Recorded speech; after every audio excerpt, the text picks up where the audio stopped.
കാണാതായ real estate വ്യാപാരി മുഹമ്മദ് ആട്ടൂർ എന്ന മാമിയുടെ ഡ്രൈവർ രജിത് കുമാറിനെയും ഭാര്യ സുഷാരയെയും നടക്കാവ് പോലീസ് സ്റ്റേഷനിലെത്തിച്ചു. ഇരുവരെയും ഇന്ന് വൈകിട്ട് ഗുരുവായൂരിൽ നിന്നാണ് പിടികൂടിയത്. പ്രതിയെപ്പോലെ ചോദ്യം ചെയ്യുന്നതിൽ വിഷമിച്ച് നാട് വിട്ടു എന്നായിരുന്നു രജിത് കുമാറിന്റെ പ്രതികരണം. സലാം മുഹമ്മദ് വിവരങ്ങൾ നൽകാറായി നടക്കാവ് സ്റ്റേഷനിൽ നിന്ന് ചേരുന്നുണ്ട്. സലാം, 10 മണിയോടുകൂടിയാണല്ലോ ഇരുവരെയും നടക്കാവിലേക്ക് എത്തിച്ചത്.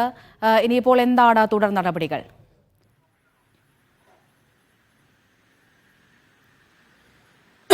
ഏകദേശം 10:15 കൂടിയാണ് നടക്കാവ് സ്റ്റേഷനിലേക്ക് ഈ മാമിയുടെ ഡ്രൈവർ രജിത് കുമാറിനെയും അദ്ദേഹത്തിന്റെ ഭാര്യ തുഷാരയെയും എത്തിച്ചത്. ഗുരുവായൂരിൽ നിന്നാണ് കണ്ടെത്തിയത്. ഇത് നേരത്തെ തന്നെ പോലീസിൽ പരാതി നൽകിയിട്ടുണ്ടായിരുന്നു കുടുംബം ഇവരെ കാണാനില്ലെന്ന് കാണിച്ച്. പിന്നീട് അവരുടെ CCTV ദൃശ്യങ്ങളടക്കം പുറത്തു വന്നിരുന്നു. അതിന് പിന്നാലെ പോലീസ് നടത്തിയ അന്വേഷണത്തിലാണ് ഗുരുവായൂരിൽ ഇവരുണ്ടെന്ന വിവരം ലഭിക്കുകയും പിന്നീട് ഗുരുവായൂർ പോലീസാണ് ആദ്യം ഇവരെ കണ്ടെത്തിയത്. തുടർന്നാണ് നടക്കാവ് സ്റ്റേഷനിൽ നിന്നും പോലീസുകാർ അങ്ങോട്ടേക്ക് പോകുകയും ഏകദേശം 8 മണിയോടുകൂടി അവിടെ നിന്ന് പുറപ്പെട്ട് 10:15 കൂടി നടക്കാവ് സ്റ്റേഷനിലെത്തിയത്. പിന്നാലെ ഇവിടെ സ്റ്റേഷനിൽ എത്തിച്ചതിനു ശേഷം അവർക്കുള്ള ഭക്ഷണമൊക്കെ നൽകി ഒരു പക്ഷേ ഇന്ന് തന്നെ മജിസ്ട്രേറ്റിന് മുമ്പിൽ ഹാജരാക്കാനുള്ള ഒരു നീക്കത്തിലേക്കാണ് പോലീസ് കടക്കുന്നത്. കാരണം ഒരു മിസ്സിംഗ് കേസാണ് റിപ്പോർട്ട് ചെയ്തിട്ടുള്ളത്. കുടുംബം നൽകിയ റിപ്പോർട്ടിംഗ് കേസ് മിസ്സിംഗ് കേസ് അന്വേഷിക്കുന്നതിനിടയിലാണ് ഈ രീതിയിൽ ഇവരെ കണ്ടെത്താനായത്.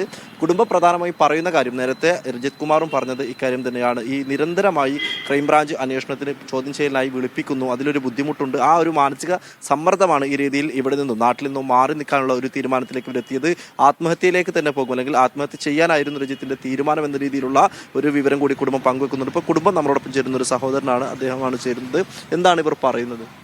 ഇപ്പം ഞങ്ങൾ കൊണ്ട് ഒന്നും പറഞ്ഞില്ല. ഒരു സിസ്റ്റർ കരച്ചിലും പ്രശ്നങ്ങളാണ്. അപ്പോൾ ഓളൊന്നും ഇപ്പം പറഞ്ഞില്ല. അപ്പോൾ അവർ പുറത്ത് വന്നാലേ ഇപ്പം കാര്യങ്ങൾ ഉള്ളൂ. പക്ഷെ ഞങ്ങളൊരു അറിയുന്ന ഒരു ഇത് വെച്ചിട്ട് ഒരു ഈ ഹരാസിങ് കാരണം, ക്രൈംബ്രാഞ്ച് ഹരാസിങ് കാരണം കൊണ്ടാണ് ഒരു മാറി നിന്നത്.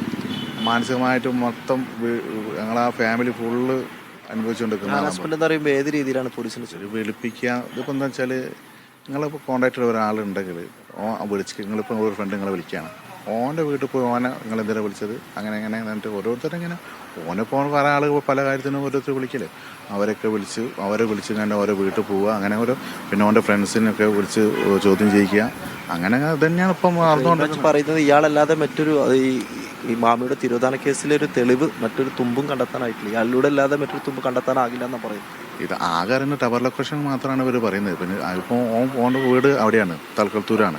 അപ്പം ഓനോടെ പോകും, തലക്കത്തൂരുള്ള തലക്കത്തോട്ട് ടവർ ലൊക്കേഷൻ കണ്ടെന്ന് വിചാരിച്ചിട്ട് ഓനിപ്പോൾ എവിടെയാണെന്ന് വീട്ട് വഴി പോകാൻ പറ്റുമോ? ഓൻ നിൽക്കുന്ന സ്ഥലത്തല്ല ഒന്നുണ്ടാവുള്ളൂ. ഏതായാലും ഇനി എന്തായിരിക്കും പോലീസ് എന്താ പറയുന്നത് ഈ കാര്യത്തിൽ? ഒന്നും പറഞ്ഞിട്ടൊന്നുമില്ല. അപ്പോൾ ഞങ്ങളിപ്പോൾ ഒരു കാണ്ട് കിട്ടണം എന്നുള്ള ഒരു പരാതി ഞാൻ ഇവിടെ കൊടുത്തിരുന്നത്. അപ്പോൾ സംഭവം കണ്ടു കിട്ടിയിട്ടുമുണ്ട്. അതിന് ഞങ്ങൾക്ക് സന്തോഷമുണ്ട്. ഇനിയുള്ള തീരുമാനം ഞങ്ങൾ പിന്നെ ഓനും കൂടി ആലോചിച്ചിട്ട് എന്താ വെച്ചാൽ ചെയ്യാമെന്ന് വിചാരിക്കുന്നു. ഓക്കെ, അതാണ് കുടുംബത്തിന് പ്രധാനമായും പറയുന്ന കാര്യം. ഈ നിരന്തരമായി ചോദ്യം ചെയ്യലിൽ വിളിപ്പിക്കുന്നതിലെ ഒരു മാനസിക സമ്മർദ്ദം ഉണ്ട് അദ്ദേഹത്തിന് കുടുംബത്തിനുമുണ്ട്. അങ്ങനെയാണ് ഭാര്യയും ഒന്നിച്ച് ഈ നാട്ടിൽ നിന്ന് മാറി നിൽക്കാനുള്ള ഒരു തീരുമാനത്തിലേക്ക് എത്തിച്ചത്. പക്ഷേ ക്രൈംബ്രാഞ്ച് പറയുന്ന കാര്യം, ഇദ്ദേഹമല്ലാതെ ഈ മാമി തിരോധാന കേസ് കുറെ നാളായി അന്വേഷിക്കാൻ തുടങ്ങിയിട്ട് മറ്റൊരു തുമ്പും ഇതുവരെ പോലീസിന് കണ്ടെത്താനായിട്ടില്ല. ഒരു പക്ഷേ ഇയാളല്ലാതെ 26 കൊല്ലത്തോളം ഇയാൾ മാമിയുടെ ഡ്രൈവറായി ജോലി ചെയ്തിരുന്നതാണ്. ഇയാൾക്ക് അറിയുന്ന കാര്യങ്ങളിൽ അല്ലാതെ പോലീസിന് മറ്റൊരു തുമ്പും ഇതിൽ കണ്ടെത്താനായിട്ടില്ല. അതുകൊണ്ടാണ് ഇദ്ദേഹത്തെ നിരന്തരമായി ചോദ്യം ചെയ്യാൻ വിളിപ്പിക്കേണ്ടി വരുന്നത് എന്നുള്ളതാണ് ക്രൈംബ്രാഞ്ച് പറയുന്നത്. അമൃത.